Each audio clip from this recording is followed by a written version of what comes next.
Kinara wa Azimio Raila Odinga ameshtumu serikali kwa kile anasema ni kushindwa kushusha gharama ya maisha kama walivyoahidi Wakenya wakati wa kampeni. Akizungumza katika kaunti ya Nyamira alipozindua rasmi kampeni ya usajili wa wanachama wapya wa chama cha ODM, Raila amekashifu serikali kwa kutoza Wakenya kodi za juu na kuyafanya maisha kuwa magumu zaidi. Kadhalika, Odinga ameikosoa serikali kwa kuzidisha madeni, akisema inaendelea kukopa badala ya kutafuta suluhu ya kulipa madeni.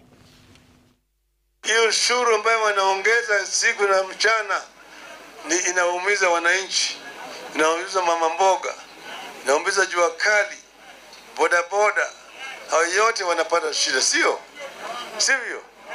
Ushuru wanazidisha, na hiyo ushuru vile vile haifanyi chochote.